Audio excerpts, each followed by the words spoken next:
If you've ever gone to bed thinking, did I just turn that food into belly fat? I need you to hear this.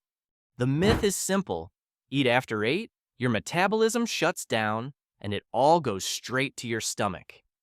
You're not imagining how loud that rule is. It's everywhere, and that's the conflict.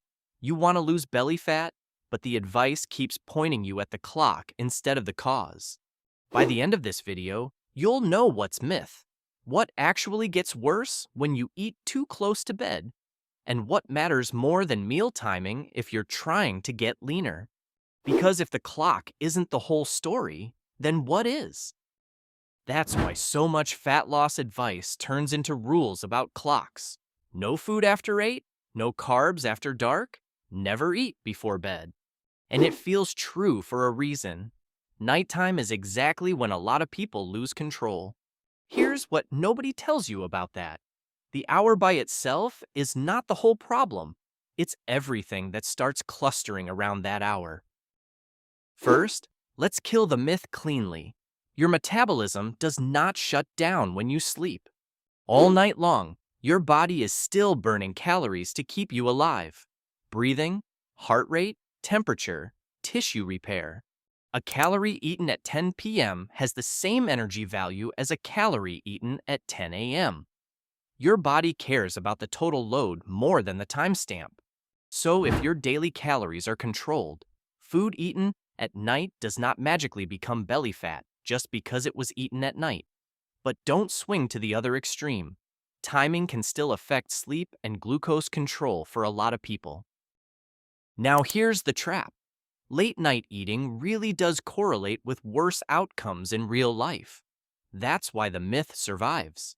Sometimes that's because of what people eat at that hour, and sometimes it's because a big late meal can push glucose up into sleep and make sleep quality worse.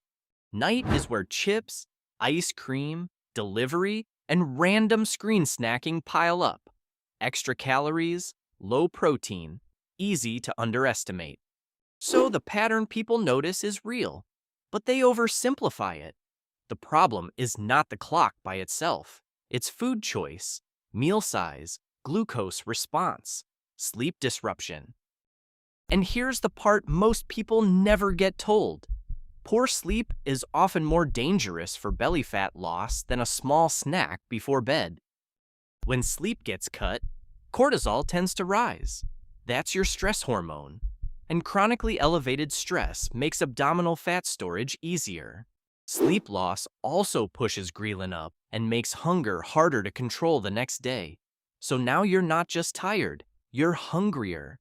That's why bad sleep quietly creates the exact pattern people blame on night eating. More cravings, more mindless calories, and worse fat loss control. There's also a routine effect. People who leave more space between dinner and sleep, walk after dinner, and keep a more regular bedtime often have better next-day glucose control. So what should the real rule be?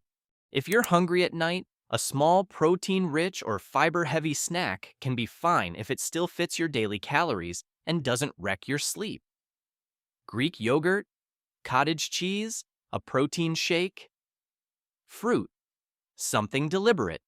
What's not ideal is a huge heavy meal right before bed. That's where digestion gets worse. Glucose can stay elevated into sleep, and sleep quality can drop. So stop fearing the clock like it's the whole story. The better question is, are your calories controlled? Is your sleep solid? And is your body fat actually trending down? If you're trying to lose belly fat, eat deliberately at night. Leave some space before bed when you can. Take the walk, protect your sleep, and track the trend that matters, not the myth.